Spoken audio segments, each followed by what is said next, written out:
ጤና ይስጥልን የተከበራችሁ ተመልካቾቻችን፣ ይህ የአማራ ሚዲያ ኮርፖሬሽን የሰሞነኛ ዝግጅት ነው።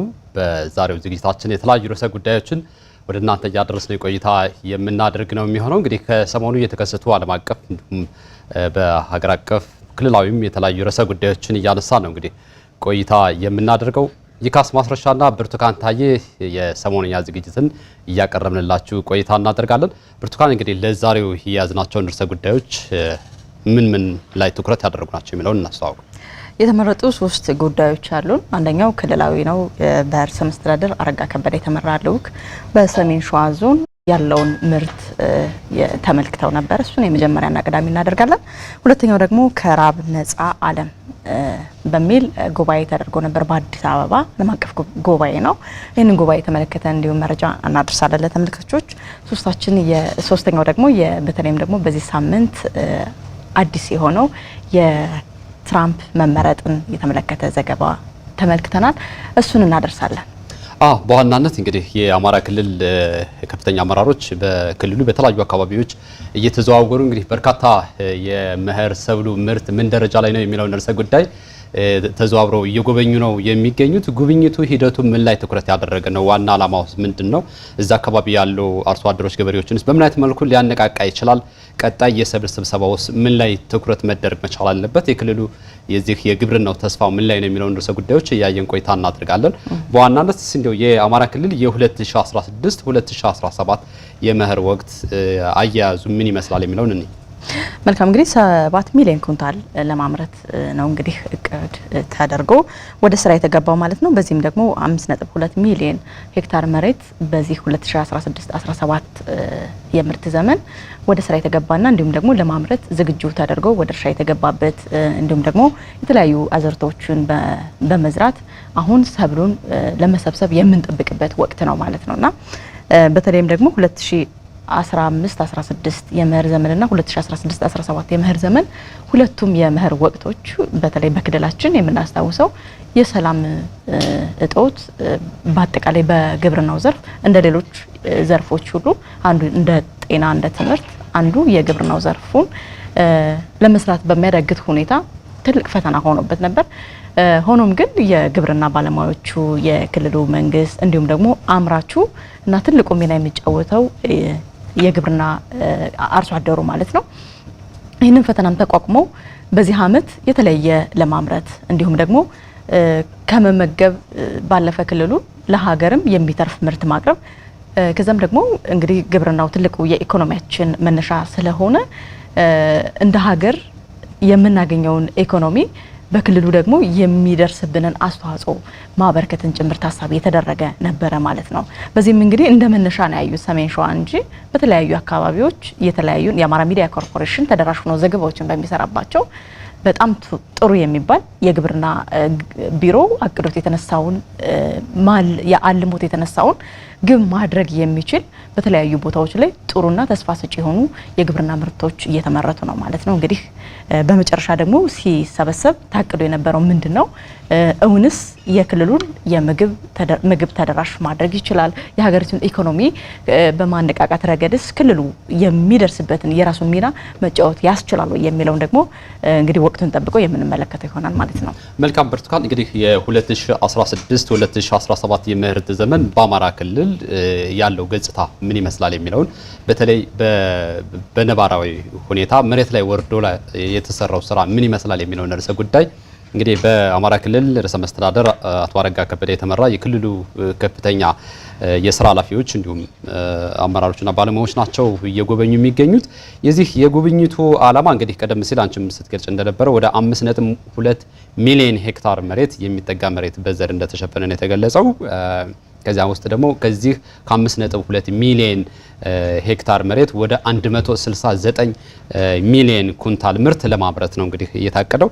ክልሉ እንደሚታወቀው የአማራ ክልል የሰላም ሁኔታ እናስታውሰዋለን። ከዚህ ጋር ተያይዞም በግብርና ምርት ያለው የኢኮኖሚ ሁኔታ በምን ደረጃ ላይ ይገኛል? አርሶ አደሮች ምን ያህል ምርታቸውን ተንከባክበዋል? ምን ያህል ምርታቸውንም አረሙ ይታወቃል። ከዚህ በፊት ሰብል ክትትሉ ይታወቃል። ከዚህ በፊት የነበረው ስራና የሰላሙ ሁኔታ ሳያደናቅፈው ከፍተኛ ምርት ለማምረት እንደሚጠበቅ እንግዲህ ከ100% በላይ ነው እንግዲህ የሚጠበቀው። የዘንድሮ ምርት ገበሬ ይዘራል ፈጣሪም እንግዲህ ያበቅላል ነውና የዘንድሮ የተፈጥሮም ሁኔታ እጅግ በጣም ጥሩ ሁኔታ ተስማሚ አየር ንብረት መኖሩ ለዚህ ለምርት መጨመሩ እንደዋና ምክንያት እየተጠቀሱ ሁኔታዎች አሉና በዚህም እንግዲህ አቶ አረጋ ከበደ የአማራ ክልል ርዕሰ መስተዳድር የገለጹት ነገር አለ። እንግዲህ በጉብኝቱ በዋናነት ሰሜን ሸዋና ደቡብና ሰሜን ወሎ አካባቢዎችን ትኩረት ያደረገ እንደሆነ ነው ካገኘነው መረጃ የሚያመለክተው። ከዛ ጋር እንግዲህ በተለይ ሰሜን ሸዋ ዞን ሲያደብርና ዋዩ ወረዳ ሮሜ ቀበሌ አካባቢ ነው በዛ አካባቢ ጉብኝቱ የነበረው። ወደ በርካታ በኩታ ገጠም የተዘራ የስንዴ ሰብል ምርት ለመጎብኘት ችለዋል። አመራሩ እዛ አካባቢ ያለውን ለማየት ችሏል እና እዛ አካባቢ እንግዲህ በሰሜን ሸዋ ዞን ከ185 ሺህ ሄክታር በላይ መሬት በኩታ ገጠም የለማ መሬት አለ። ይህንንም ከ91 ሺህ በላይ የሚገኘው ደግሞ በስንዴ ሰብል የተሸፈነ ነው እንደሆነ የሚነገረው። በዚህም ወደ 1300 ሄክታር መሬት በኩታ ገጠም እዚሁ አካባቢ የለማ ስንዴ ለመጎብኘትም ችሏል።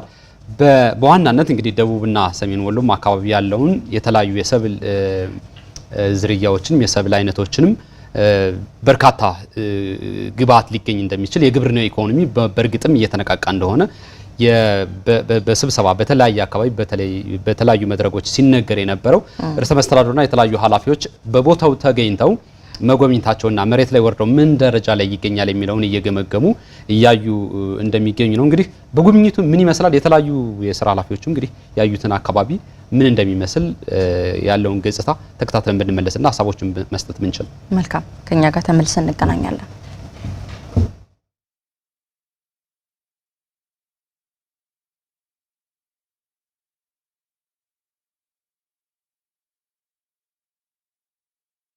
በዚህ አመት አንዱ ርብርብ አድርገን መስራት አለብን ብለን ያሰብነው ስንዴ ላይ ነው። ለምን 46% የመሬታችንን 60% ደግሞ የምርትን የሚሸፍን ነው። ይሄን ስንሰራ ክላስተር መሰረት አድርገን ነው ከ198 ሺህ ሄክታሩ መካከል 140 ሺህ ሄክታሩ አካባቢ በክላስተር የተዘራበት ሁኔታ ነው ያለው። ክላስተር ስንል ደግሞ እንደው ዝም ብሎ ክላስተር ብቻ ሳይሆን ሰፋፊ ክላስተር ከ1000 ሄክታር በላይ ያሉትን መርጠን ነው ማለት ነው። አሁን ያለው የሰብል ቁም ግምገማ የሚያሳየው ሙሉ በሙሉ እቅዳችንን ማሳካት አለፍ ሲልም ከእቅድ በላይ ምርት የማግኘት እድሉ እንዳለ እንመለከታለን። በመሀከል አሁን ጊዜውን ያልጠበቀ ዝናብ መጥቶ የምርት ብክነት እንዳይፈጠርም ትልቅ ስራ እየተሰራ ነው። አርሶ አደሩን የማሳወቅ ስራ ቀድሞ የደረሱ ሰብሎችን የመሰብሰብ ስራ እንዲሰራ እያደረግን ነው። አሁን የምታዩት ነገር ግን ትልቅ ትምህርት የሚወሰድበት የሙሉ ፓኬጅ ትግበራ እንዲሰራ ከፍተኛ የሆነ የባለሙያ ድጋፍ በማድረግ የተሻለ ምርት እንዲገኝ እየተደረገ ነው ያለው። አቅጣጫ የሰጠነው በቢሮ ነው፣ በአዳራሽ ነው። የአቅጣጫ መሬት ላይ እንዴት ተተገበረ፣ የወረዳ አመራሮች እንዴት አስተገበሩት፣ ባለሙያዎች በምን ያህል ደረጃ አርሶ አደሩን ደገፉት፣ እንደዚሁም ደግሞ አርሶ አደሮቹ የአመራሮችንና የባለሙያዎችን ምክር ተቀብለው በምን ያህል ደረጃ ገቢር ያደረጉት የሚለውን መሬት ላይ ለማረጋገጥ ነው ማለት ነው። ይሄ እንግዲህ ወረይሉም ቀደም ሲል ያየ ነው በጠዋቱ ፕሮግራም። አሁንም እዚህ ጃማ ወረዳ ከደጎሎ ከተማ ቅርብ ርቀት ላይ የምትገኘው አንድ ቀበሌ እያየን ያለ ነው። ይሄ በተጨባጭ ተግባራዊ ማድረጋቸውን የሚያሳይ ነገር ነው። በተጨባጭ በዚህ አመት የተሻለ ምርት አለ፣ የምርት የሚሰጥ ሰብል አለ። ይሄው እንደምታዩት ማለት ነው። ይህን የምናረጋግጠው ቀደም ሲል ባሰራጨነው ግብአት ነበር፣ የግብአት መጠን። አሁን ማዳበሪያ ለ2015 ለ16 ያሰራጨነው 4.8 ሚሊዮን ኩንታል ብቻ ነበር።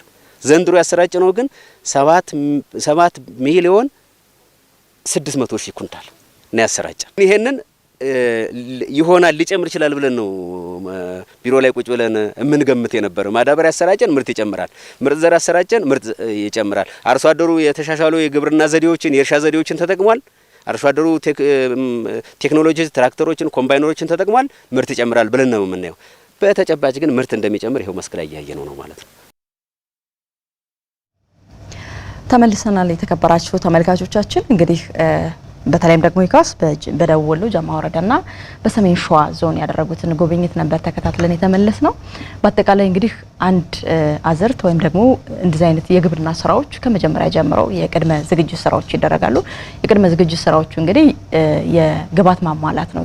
ከመጀመሪያው እንግዲህ አርሶ አደሩ ለእርሻ ምቹ መሬቶችን ከማዘጋጀት ጀምሮ ግብዓት ማሟላት፣ ግብዓት ስናሟላ የተሻሻለ የምርጥ ዘር ዝርያ፣ የማዳበሪያ አቅርቦት እነዚህ ሁሉ ያካተተ ይሆናል ማለት ነው።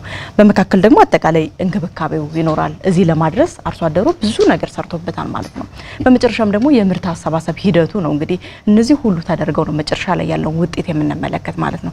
በዚህ መካከል ግን የማይረሳው በተለያየ ጊዜ በግብርና ምርቶቻችን ላይ የተለያዩ አደጋዎች ይደቀናሉ። የግሪሳ ወፍ፣ የተለያዩ ተባዮች ይከሰታሉና በዘንድሮ ዓመት አንዳንድ ነገሮች እንኳን እንደዚህ ሲከሰቱ የክልሉ ግብርና ቢሮና የግብርና ሚኒስቴር የሚሰጡት ምላሽ በጣም ፈጣን በመሆኑ በክልላችን እንግዲህ የታቀደውን ያክል ለማሟላት ቀላል ይሆናል ብዬ አስባለሁ ማለት ነው። እንግዲህ ልክ ነው። ሌላኛው ደግሞ በተለይም ደግሞ በአጠቃላይ እንደዚህ አይነት በየአመቱ የሚቀመጡ ቁጥሮች አሉ፣ በየአመቱ የሚሰሩ ስራዎች አሉ። በየአመቱም ግን የተለወጠ የግብርና ስራ የለንም። እስካሁንም የመጣንበት አለ በየጊዜው የምንለው ማለት ነው። ኋላ ቀር የአስተራረስ ዘዴን ጀምሮ ኋላ ቀር የምርት አሰባሰብ፣ ኋላ ቀር በመካከል ላይ የሚደረጉ እንቅስቃሴዎቹ በሙሉ አሁን ዓለማችን የደረሰበት የግብርና ቴክኖሎጂዎችን የምንጠቀምበት እድል በጣም ጥቂት ነው ማለት ነው። ይህ በመሆኑ በግብርናው እንግዲህ ግብርናዋን የእድገቷ መሰረት እንዳደረገች አንዲት ሀገር ምን ያክል ውጤታማ ትሆናለች ብለን ስናስብ ያው ግምቱ የሚታወቅ ነው ማለት ነውና በቀጣይ እንደ ሀገርም ራሳችንን ከማጥገብን ባለፈ ደግሞ የስንዴ ምርትን በአፍሪካ ለሌሎችም ባለም ላሉ ሀገራት የኢትዮጵያ ስንዴ ለሚያስፈልጋቸው ሁሉ ይህንን ተደራሽ ለማድረግ የተጀመሩ ስራዎች አሉ። እሱም ቢሆን ግን ስንዴን ብናመርተው ልናገኘው በምንችለው ልክ እውነት ስንዴን ለማምረት የሚያስችሉ ቅድመ ዝግጅቶችን እንደ ሀገር ሰርተናል ወይ፣ እንደ ክልልስ እሱ አለን ወይ ስንል እንግዲህ ያለንን የምናውቀው ነው፣ ያለንን አቅም የሚታወቅ ነው ማለት ነው።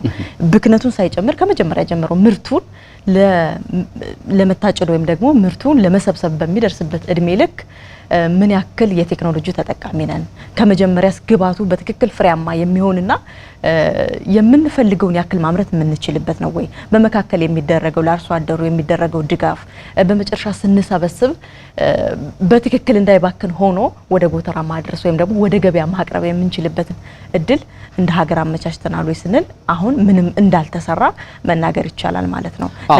ግብርና በዋናነት ብርቱካናችን እንዳልሽው የግብርናው ኢኮኖሚ በእርግጥም መዘመን የሚጠበቅበት አንደኛው የክፍለ ኢኮኖሚ ዘርፍ ነው። በ2016-17 ወደ 7.6 ሚሊዮን ኩንታል የአፈር ማዳበሪያ በተለይ የግብርና ቴክኖሎጂ በመጠቀም በልኩ የተሻለ እንደነበርም እንግዲህ የክልሉ መረጃ ያሳያል። ከዛ ባለፈ አሁን ምንድነው መስራት ያለበት? አሁን ይሄ የዘንድሮው የሰብል አያያዝ የሰብል ምርት ጥሩ ሁኔታ ላይ አለ ወይም በጥሩ ደረጃ ላይ እንዳለ ግምገማ ከተካሄደ ቀጣይ የሚሰሩ ከግብርና ባለሙያዎች ከአርሶ አደሮች እንዲሁም ከክልሉ የግብርና አመራሮችና ከሚመለከተው የህብረተሰብ ክፍል ምን ይጠበቃል ስንል በዋናነት የሚመለከተው የግብርና እዚህ የመኸር ሰብል ስብሰባ ላይ ጥንቃቄ መደረግ መቻል አለበት። አሁን እንደሚታወቀው በአንዳንድ የዝናብ ወቅቱን ያልጠበቀ ዝናብ ብልሽት ሊያጋጥም ስለሚችል እዛ ቦታ ላይ ጥንቃቄ ግድ ማድረግ ይጠበቃል።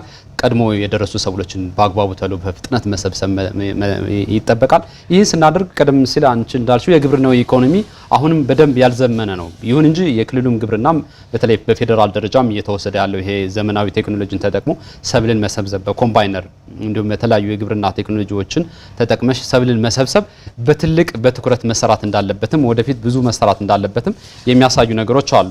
ስለዚህ የደረሱ ሰብሎችን በዋናነት መሰብሰብ፣ የግብርና መረጃዎችን በፍጥነት መለዋወጥ፣ ከዛም ባለፈ ደግሞ ዝናቡም ወይም የተለያዩ ተባዮችም ጉዳት እንዳያደርሱ ጥንቃቄ ማድረግ፣ የተለያዩ መረጃዎችን መለዋወጥ ያስፈልጋል። ከዛ ባለፈ ደግሞ የግብርናውን ኢኮኖሚ ምርት በሚሰበሰብበት ሰዓት ምርቱን በጥራት መሰብሰብ፣ እህሉ በሚወቃበት ወይም ሰብሉ በሚወቃበት ሰዓት ላይ የመውቂያ ቦታዎችንም በስነ ስርዓት በጽዳት ማከናወን ይጠበቃል። ለምን ቀጣይ የግብርናውን ኢኮኖሚ ለገበያ በምናቀርብበት ሰዓት ላይ የገበያ ዋጋም ዝቅ ከሚያደርጉ ነገሮች የጥራት መጓደል እንዳይኖር በተለይ በአርሶ አደሮችና በግብርና ባለሙያዎችም ስራዎች መሰራት መቻል አለባቸው። የዘንድሮው የሰብል ምርት እንግዲህ ብዙ ስራዎች እንደሚታወቀው የአማራ ክልል ሰላም የበለጠ የተረጋጋ ቢሆን ኑሮ ከዚህ የበለጠ ተፈጥሮ በተለይ የአየር ንብረቱ ጥሩ እንደመሆኑ መጠን የሚሰሩም ስራዎችም ጥሩ እንደመሆናቸው መጠን ተጨማምሮ የበለጠ ብዙ ስራዎችን ብዙ ምርት ማምረት እንደሚጠበቅ ነው ይገኝ እንደነበር ነው መረጃዎች የሚያሳዩት። ቀጣይ የመስኖ ስራዎችም አሉ ከመኸር ስራ ባለፈም በዛም የግድ የበለጠ የምርቱን ጭማሪ ማሳደግ እንደሚቻል እንግዲህ ይቻላል የሚልም በእርግጥም የግብርናን ኢኮኖሚ በደንብ ማሳደግ ይቻላል። በደንብ ጥሩ የሚታረስ መሬት አለን፣ ጥሩ ውሃ አለን። ምርቱን ከዚህ የበለጠ ማሳደግ እንደሚቻል ብዙ ስራዎች መስራት ከተቻለ በእርግጥ ማሳደግ ይቻላል። ብርቱካን መልካም እንግዲህ ወደ ሁለተኛው ጉዳያችን ሄድ ከዚህኛው ጉዳይ ጋር በተለይ የሚሰላሰልና እንደ ሀገር ደግሞ የኢኮኖሚያችን መሰረት የምንለው መፍትሄ የምንሰጥበት የሀገራችን ኢኮኖሚ ወደፊት እንዴት እናራምድ ስንል ማንኛውም ኢትዮጵያዊ ዜጋ በአእምሮ ሊመጣለት የሚችለው ግብርናችንን ማዘመን ነው። እንግዲህ በዚህ 3 ቀን በመዲናችን አዲስ አበባ የተካሄደ ዓለም አቀፍ ጉባኤ ነበረ። ይህ ጉባኤ እንግዲህ ከራብ ነፃ ዓለም የሚል መልእክት ያለው ነፃ የሆነ ማንም ዜጋ ስለለት ጉርሱ ማሰብ የማይችልበትን ዓለም መፍጠር ነው ዋናው ዓላማው ማለት ነውና ይህ ጉባኤ ሲካሄድ እንግዲህ በተለይ እያንዳንዱ ሀገራት የየራሳቸው የኢኮኖሚ የልምድ ተሞክሮ ይኖራል። እነዚህን ተሞክሮዎች የሚቀሳሰሙበት ሀገራት ደግሞ የራሳቸውን ኢኮኖሚ ኢንዱስትሪ መር የሆኑ ሀገራት አሉ፣ ግብርና መር የሆኑ ሀገራት አሉ። እነዚህ ሀገራት የራሳቸውን ኢኮኖሚ ወደፊት የሚያመጡበትን አግባብና የሚራብ ዜጋ ምግብ የሚጠይቅ ዜጋ እንዳይኖራቸው መስራት፣ ለዚህ ደግሞ አንዳቸው ካንዳቸው ልምዶችን መቅሰም በጋራ መስራትና በዓለም ላይ ነው እንግዲህ ይሄ በአፍሪካ ወይም በኢትዮጵያ አይደለም የተመረጠ ነገር የለውም። በዓለም ላይ ከራብ ነፃ የሆነ ዜጋ መፍጠር ማለት ነው። ስለዚህ ወደ ሀገራችን ኢትዮጵያ ስናመጣው ከረሃብ ነፃ የሆነ ዜጋ ለመፍጠር ምን ማድረግ አለብን? የአጠቃላይ በሀገራችን ኢኮኖሚ ችግር እየፈጠረ ያለው ምንድነው የሚለው በተለይ የአየር ንብረት ለውጥ ላይ ብዙ ነገሮች ተብለዋል። ይካስ ከሰሞኑ ቀደም ሲላችሁ እንደገለጽው የአዲስ አበባው ጉባኤ አዲስ አበባ በስፋት ዓለም አቀፍ ጉባኤዎችን ስታስተናግድ ቆይታለች እና በተለይ የተባበሩት መንግስታት ድርጅት የኢንዱስትሪ ልማት ድርጅት ዋና ዳይሬክተርን ጨምሮ የተለያዩ ሀገራት መሪዎች እንዲሁም ዓለም አቀፍ ተቋማት የምሁራንና የቴክኖሎጂ አቅራቢዎች የተሳተፉበት መድረክ ነበርና እንግዲህ በተለይ በዚህ ወቅት የተላልፉ መልእክቶች ነበሩ። በዋናነት አፍሪካ እንደሚታወቀው እምቅ ሀብት አላት። ይህን የእምቅ ሀብት ግን መጠቀም መቻል አልቻለችም። እንደሚታወቀው ከዚህ በፊት በረሃብ ምሳሌ የሆኑ ሀገራት አሉ ኢትዮጵያን ጨምሮን እና የዓለም አቀፍ ስርዓት ላይ ያሉ ችግሮችና መፍትሄዎች በተለይ በዚህ በረሃብን ከረሃብ ነፃ የሆነ ዓለምን መፍጠር በሚቻልበት ደረጃ ላይ ሲመክር ሲዋይ እንደነበር እናስታውሳለን እና በዚህም እንግዲህ በተለይ በኢትዮጵያ በኩል ከ10 ዓመታት በፊት አስከፊ የረሃብ አደጋ እንደነበር ነው እንግዲህ ታሪክ የታወሰበት። ከዛ ባለፈ ደግሞ ዛሬ ላይ ግን ያን መጥፎ ታሪክ ለመቀየር የስንዴ በተለይ ምርት የምግብ ዋስትናን የሚያረጋግጡ ስኬቶች የተመዘገቡበትን ለሌላው ዓለም ይፋ የሆኑበት የቀረቡበትን እናስታውሳለን። የአፍሪካ ሀገሮች ለምንድን ነው በዋናነት ከድህነት ያልወጡ ሲባል የተፈጥሮ ሀብታቸውን በዋናነት መጠቀም አለመቻላቸው፣ የአየር ንብረት ላይ ደግሞ ስራዎችን መስራት አለመቻላቸው፣ ከዛ ባለፈ ደግሞ የፖለቲካ ቁርጠኝነትና ለዜጎቻቸው ጥሩ የምርት እድገት ላይ ስራዎች በተለይ ከአየር ንብረትና ከኢንዱስትሪና ከኢንቨስትመንት ላይ ያሉ ስራዎች በስፋት መሰራት አለመቻላቸው እንደ ድክመት የተነሱ ሁኔታዎችን እናስታውሳለን። እንግዲህ በተለይ በፕሬዝዳንት ታዬ አጽቀሥላሴ በመድረኩ ላይ የገለጿቸውን ሀሳቦች በዋና በተለይ በኢትዮጵያ ላይ የተሰሩ ስራዎች እስካሁን ምን ላይ ናቸው የሚሉትን ነገሮች ማንሳት የተሻለ ይሆናል። እንግዲህ ፕሬዝዳንቱ ረሃብን ከዓለም ለማስወገድ በአፋጣኝ ተግባራዊ ሊደረጉ የሚገባቸው ዋና ስራዎች ብለው ያነሷቸው ወሳኝ እርምጃዎች አሉና አንደኛው በተለይ ጠንካራ ፖለቲካዊ ቁርጠኝነት ያስፈልጋል የሚል ሀሳብ የሰጡበትን ሀሳብ እናገኛለን።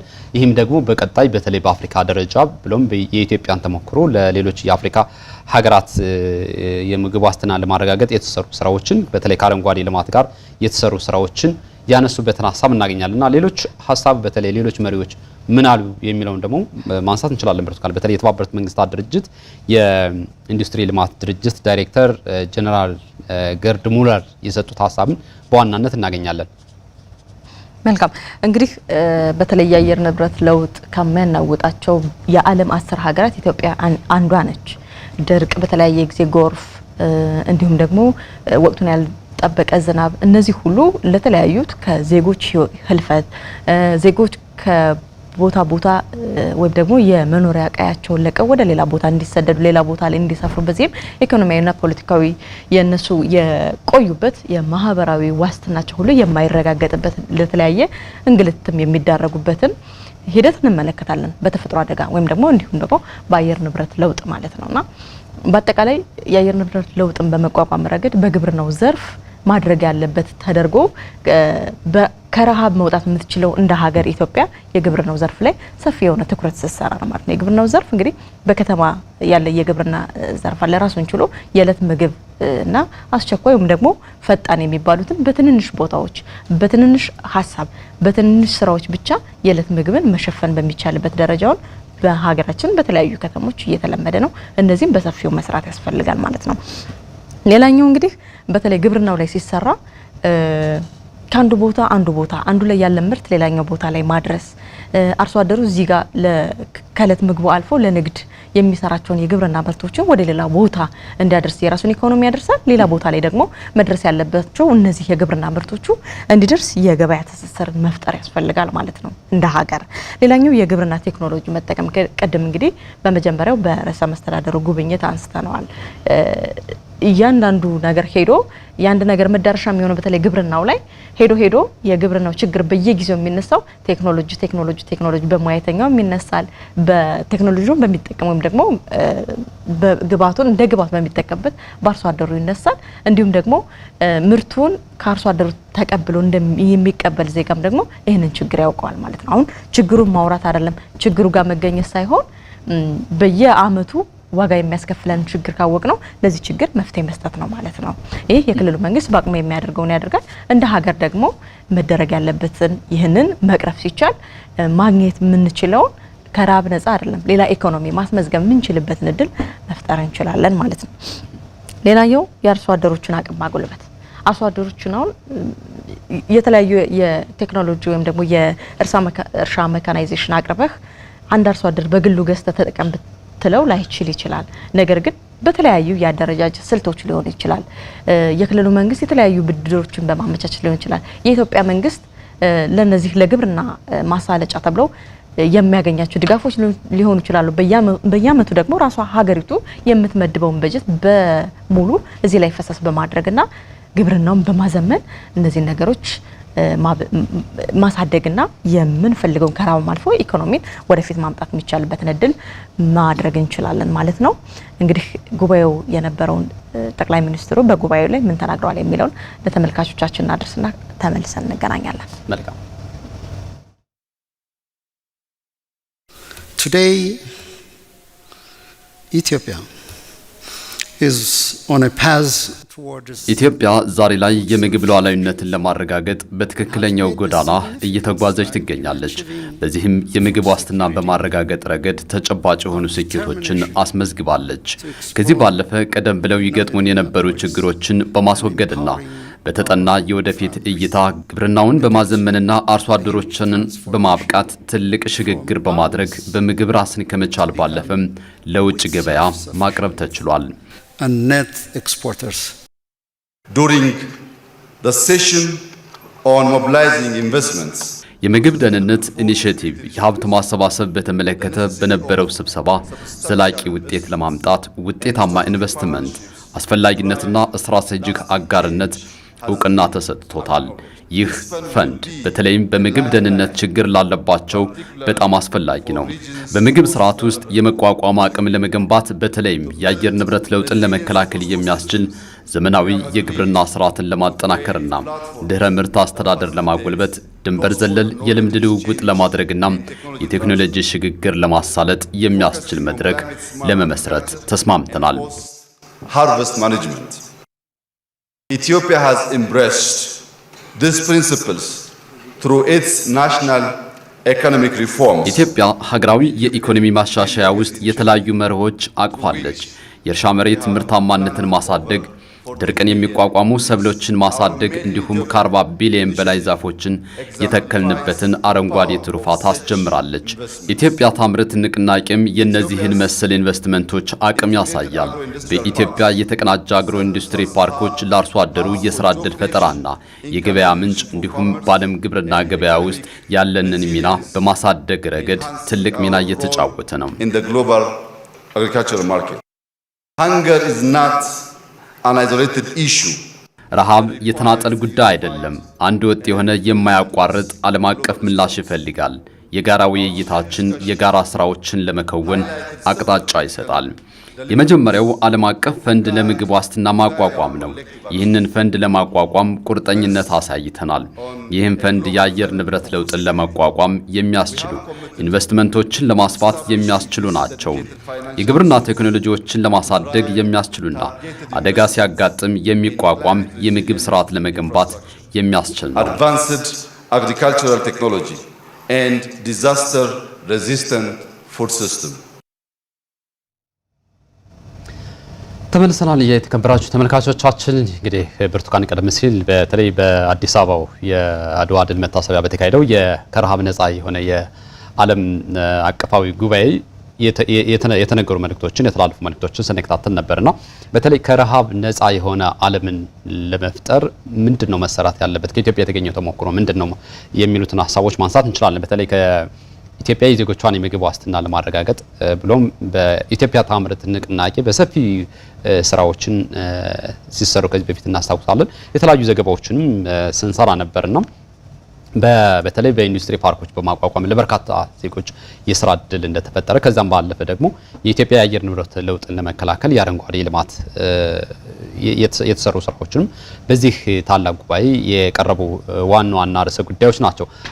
ዓለም አቀፉ ማህበረሰብ ከረሃብ ነፃ የሆነ ዓለም ለመፍጠር የሚቻለው በተለይ በዋናነት ዓለም አቀፋዊ ማህበረሰብ ትብብር ሲኖር ነው። የዓለም ባለራዕይ መሪዎች ሲኖሩና እነዚህ ባለራዕይ መሪዎች ደግሞ ለሀገሮቻቸው በተለይ ትልቅ የሆነም ራዕይ ሰንቀው ይህንን የረሃብ ለአንዴና ለመጨረሻ ጊዜ ማጥፋት በሚቻልበት ሁኔታ ላይ ተባብረው መስራት ሲቻል እንደሆነ የተገለጸበትን በዋናነት እናገኛለን። በኢትዮጵያ በኩል በተለይ የሌማት ትሩፋትን ከዚህ በፊት እናያለን። እስቲ ማንሳት እንችላለን በዋናነት። መልካም እንግዲህ የሌማት ትሩፋት ሌላ ፕሮጀክት ወይም ደግሞ አዲስ ነገር አይደለም። በየአካባቢያችን ያለውን የራሳችንን በዙሪያችን ያለውን እጃችን ላይ ያለውን ሀብት ወደ ምርት መቀየር ማለት ነው። ያ ሲባል አሁን ግብርና ሲባል ብዙ ጊዜ አርሶ አደሩ የሚያመርተውን ይሄ የተለመደውን እና ሰፊ መሬት ብቻ ነው በብዙ ሰው አምሮ ሊመጣ የሚችለው ነገር ግን በትንሽዬ ነገር ትንሽዬ መሬት ብቻ አይደለም። አሁን ላይ በተለያዩ ጠባብ በሚባል ለእርሻ የሚባል ቦታ በሌላቸው የከተሞቻችን በተለያዩ የጎማ እቃዎች ጭምር የዕለት ምግብ ማምረት የሚቻልበትን እድል እየተፈጠረ ነው። የሌማት ትሩፋት በተለይም ደግሞ በሀገራችን የወተት ምርታችን ላይ የሌማት ትሩፋት ከጀመረ በኋላ እንኳን 12 ቢሊዮን የሊትር ወተት በነበረን የወተት ልማት ላይ ማግኘት ተችሏል። ሌሎችም በቁጥር መገለጽ እንኳን ባይችሉ ለምሳሌ የፕሮቲን ይዘት ያላቸው ጥራጥሬዎቹ በየአካባቢያችን በትንሽ ቦታ በትንሽ ይዘት ትንሽ ግብዓት በማሟላት ብቻ የዕለት ምግብን ማለት ይቻላል ማግኘት ይቻላል ማለት ነው። ሌላኛው በተለይ እነዚህ የስጋ የእንቁላል የማር ምርት የሌማት ትሩፋት ይዟቸው የመጣቸው ነገር ግን ከመጀመሪያ የሌማት ትሩፋት የሚለው ፕሮጀክት ከመምጣቱ በፊትም እጃችን ላይ ያሉ በየአካባቢያችን ላይ ያሉት ማስተዋል የተሳነ ወይም ደግሞ እዛ ላይ በትኩረት መስራት ባለመቻላችን አሁን ግን ይሄኛው ትልቅ አስተዋጽኦ የፈጠረበት ነው ማግኘትም የተቻለበት ነው ማለት ነው። ከሌማት ትሩፋት ይሄኛው ማግኘት ተችሏል። ልክ እንደዚህ ሁሉ በከተማ ግብርና ከተማ ላይ ሰፊ መሬቶች እንዲሁ የቆሻሻ መጣያ ሆነው ይታያሉ። እንደዚህ ጥቂት የሚባል የዕለት ምግብ የሚሆኑ የቅጠላቅጠል የጎመን ምርቶችን በማምረት የዕለት ምግብ ማድረግ ይቻላል ማለት ነው። እንግዲህ እነዚህ ናቸው ጥራጥሬዎቹ የተለያዩ የምግብ ስብጥር ሲኖር ነው እንግዲህ አምራችና ብቁ ዜጋ ማፍራት የሚቻለው ማለት ነው። ይህንን በማድረግ ነው ከረሃብ መውጣት የሚቻለው። ያለንን አቅም ሙሉ በሙሉ በማምረት በመመገብ ኢኮኖሚን ማሳደግ የሚቻለው በዚህ ረገድ ነው ማለት ነውና ከሌማት ትሩፋት የተገኘውን ይህንን ማንሳት ብንችልም የሌማት ትሩፋት እንደ ማንቂያ ነው እንጂ እጃችን ላይ ያለውን መጠቀም እንድንችል የሚያስችል ፕሮግራም ነው ማለት ነው። ልክ እንደዚህ ሁሉ በየአካባቢያችን ያለን አቅም ምንድነው እዚህ ጋር ያለኝ ምንድነው እነዚህ ትንሽ መሬት የቆሻሻ መጣያ ወይም ደግሞ እንዲሁ ጾም ከማሳደር ባለፈ ምን ባደርግበት የተሻለ ተጠቀማለሁ የሚለው እሳቤ በእያንዳንዳችን ሊኖር ግድ ይላል ማለት ነው። የግድ አምራች ሲባል የግድ ግብርና ሲባል ሰፊ እርሻ ካለው ከአርሶ አደሩ ብቻ መጠበቅ የለብንም። ነው ሜካናይዝድ በሆነ መንገድ መጠበቅ ብቻ ሳይሆን በየአካባቢው ያለውን ነገር በአግባቡ መጠቀም እሱን መጠቀም ሲቻል ማለፍ ይቻላል፣ የሚፈልገውን ያክል መድረስ ይቻላል ማለት ነው። መልካም እንግዲህ ግብርና ሌላኛው የምናነሳው በቴክኖሎጂ መደገፍና በተለይ ከኢንዱስትሪ ጋር አስተሳስሮ መስራት የግብርናውን ኢንዱስትሪ በስፋት መተግበር ከዛ ባለፈ ደግሞ በኢንዱስትሪ የምንጠቀምባቸውን ግብአቶች በግብርና ማምረት እንዲሁም ማስተሳሰር በጣም በዋናነት ትልቅ ግብአት ሊገኝበት የሚችል ነገር ነው።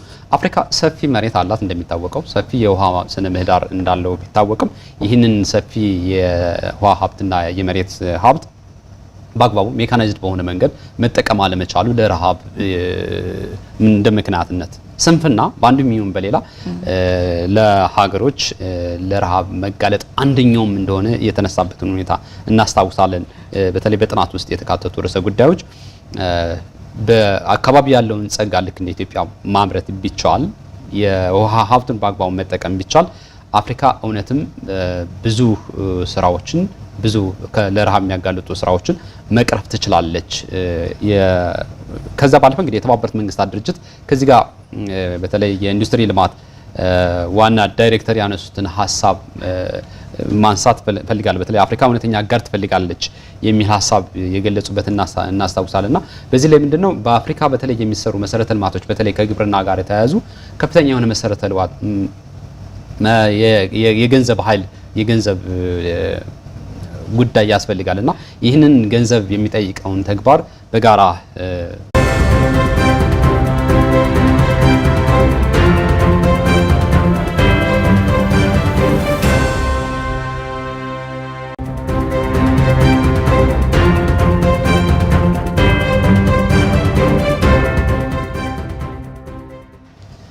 ተመልሰናል። የተከበራችሁ ተመልካቾቻችን እንግዲህ ቀደም ሲል በተለይ በሀገር አቀፍ ደረጃ በተለይ ከግብርናው ጋር በተያያዘ እንዲሁም ከረሃብ ነፃ የሆነ ዓለም መፍጠር በሚቻልበት የአዲስ አበባው ጉባኤ ይህንን ዓለም አቀፍ ጉባኤ ስንመለከት ነበርና አሁን ወደ ሶስተኛውና የመጨረሻው ርዕሰ ጉዳይ ብዙ ስለተባለለት ዓለም በጉጉት ስለሚጠብቀው የአሜሪካ ምርጫ በስፋት ሲነገር ነበርና እንግዲህ ትራምፕ ማሸነፋቸውን ይፋ ሆኗል። ከዚህ በኋላ እንግዲህ 47ኛው የአሜሪካ ፕሬዝዳንት ዶናልድ ትራምፕ መሆናቸው ተረጋግጧል። ቀጣይ የሚሰሩ ስራዎች በተለይ በዓለም አቀፍ ደረጃ ምን ለውጥ ሊያመጡ ይችላሉ? እኒህ ሰው ብዙም ዓለም ከሳቸው የሚጠብቀው ነገር አለና ምን ላይ ነው ቀጣይ ትኩረት ሊደረግ የሚችለው ነገር ማንሳት እንችላለን? ብርቱካን መልካም እንግዲህ በተለይ ደግሞ ትራምፕ በተለያየ ጊዜ ስልጣን ላይ በነበሩበትም እንዲሁም ደግሞ ለእጩነት በቀረቡት ጊዜ ይሄ ግልጽ ወይም ደግሞ ፊት ለፊት በሚባለውና ብዙ አወዛጋቢ በሚባል ንግግራቸው ይታወቃሉ። በተለይም ደግሞ የምርጫ ቅስቀሳ ሲያደርጉ አሜሪካንስ ፈርስት ለአሜሪካን ቅድሚያ መስጠት አሜሪካ የአሜሪካውያን ናት በሚል እሳቢያቸው በተደጋጋሚ ጊዜ ይታወቃሉ። ይህ ላለፉት ከባይደን በፊት ላሳለፉት 4 የመሪነት ዘመናቸውም ሲያደርጉት የነበረው ነው። በኋላ ላይም ደግሞ በተለይ ለእጩነት በመጡበት ጊዜም ደግሞ በተደጋጋሚ ሲናገሩ የነበሩበት ነው። ከአወዛጋቢውም ደግሞ ከፊት ለፊት ወይም ይሄ ምን ይለኛል አይነት ንግግር ከትራምፕ ብዙ አንሰማምና ግልጽ የሚባሉ ሰው ናቸው።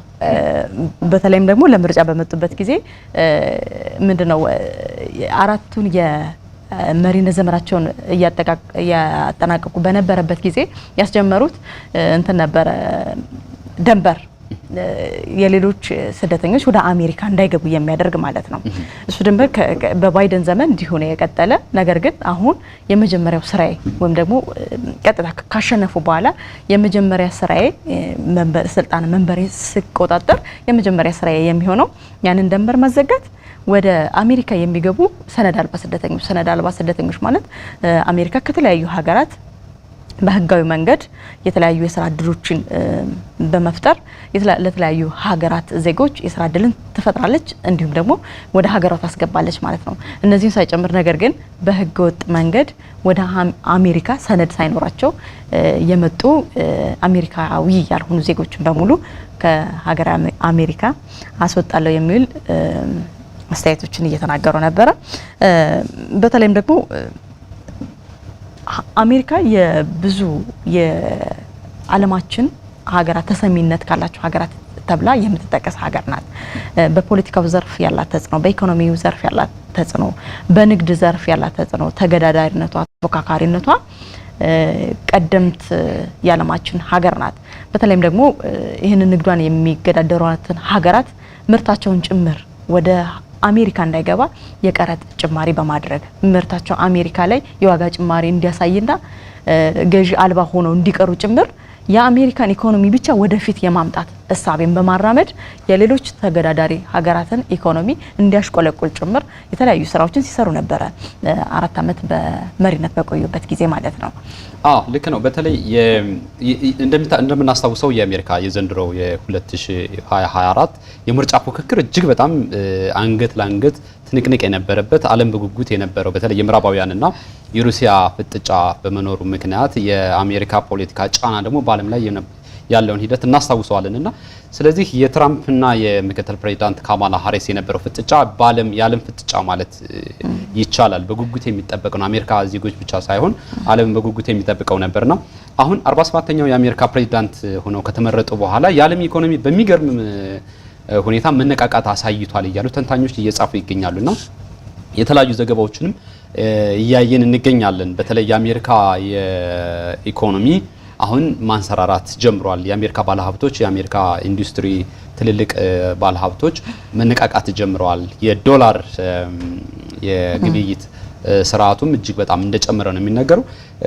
ከዛ ባለፈ በጣም የሚገርመው ሁኔታ በምርጫ ቅስቀሳ ወቅት ሲናገሯቸው የነበሩ በ2020 ከፕሬዚዳንት ጆ ባይደን ጋር የነበራቸውን የምርጫ ፉክክር እናስታውሳለን። እዛ አካባቢ ሰጣ የገባ የነበረውን ሂደት እናስታውሳለን እና በዛ ወቅት በሳቸው ከዛ ከምርጫው በኋላ ከተሸነፉ በኋላ ሲመጡ የነበሩ ክርክሮች ሲመጡ የነበሩ ሰጣ ገባዎች በተለይ በተለያዩ ወንጀሎች እሳቸው ክስ ሲቀርባቸው ነበርና ይሄን ክስ ሁሉ እየበጣጠሱ በዓለም ላይ የነበራቸውን ጫናም እንግዲህ ፈነቃቅለው የአሜሪካ ነጩ ቤተ መንግስት መግባት ችለዋልና እንግዲህ ከገቡ በኋላ በዛን ወቅት ሲከሰሱ የነበሩ ሰዎችም የታሰሩ ሰዎች ፍርድ የተፈረደባቸው ሰዎች ነፃ አድርጋለሁ ብሏል። እንግዲህ ቀጣይ ያደርጋሉ ያደርጉም የሚለውን ነገር እናስታውሳለን።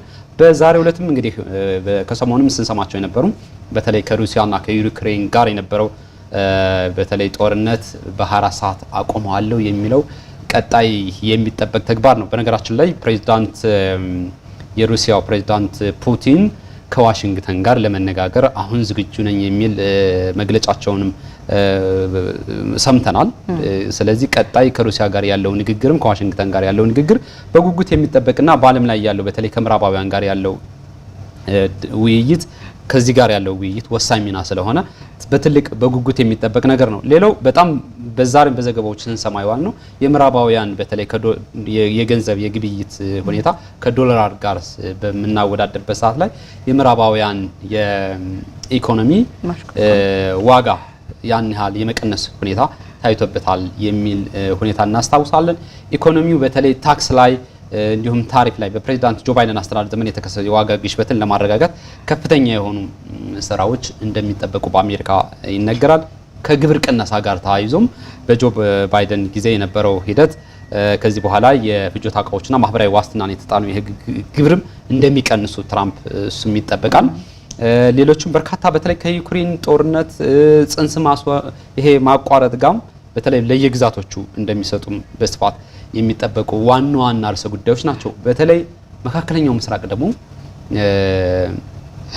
በዋናነት የሚታይ ነገር ነው። እሱ ሀሳብ ያለውን የጦርነቱን ጉዳይ የእስራኤልና የፍልስጤም ጉዳዮችን ማንሳት እንችላለን። በተለያየ ጊዜ እንግዲህ ትራምፕን በተለይ በስልጣን ዘመናቸው በነበሩበት ጊዜ የምናስታውሰው ቆራጥና ያሉትን የሚያደርጉ ወይም ደግሞ ለውሳኔ በጣም ቅርብ ፈጣን የሆኑ ናቸው። እንግዲህ በወርሃ ጥር ስልጣናቸውን ሲረከቡ አድርጋለሁ ካሉት የሰራተኞችን ግብር መቀነስ፣ የሩሲያ ዩክሬን ጦርነት ማስቆም የሚሉት ልዩ ትኩረት ተሰጥቷቸዋል። በተለይም ደግሞ እስከ ዛሬ ድረስ ድርድርም ሆነ ንግግር ያልታየበት የሩሲያ ዩክሬን ጦርነት እልባት ሊያገኝ ይችላል የሚል ትንባዮችም እየወጡ ነው። በትራምፕ ዘመን ይህንን እንመለከታለን የሚሉ ዓለም አቀፍ ሚዲያዎች ላይም ዘገባዎችን እየተመለከትን ነበር ማለት ነው። ይካስ እንግዲህ ካለን ጊዜ አኳያ እዚህ ጋር መጨረስ አለብን። መልካም የተከበራችሁ ተመልካቾቻችን የዛሬው ሰሞንኛ ዝግጅታችን ወደ እናንተ የደረሰውን ይመስላል። ሳምንት እንግዲህ በሌሎች አዳዲስ ጉዳዮችን ተዘጋጅተን ወደ እናንተ ለማቅረብ እንገናኛለን ማለት ነው። ብርቱካን ታዬና የካስ ማስረሻ ከመላው የስርጭትና የቀረጻ ባለሙያዎቻችን ጋር በጋራ በመሆን ወደ እናንተ አደረስን። ጤና ይስጥልን።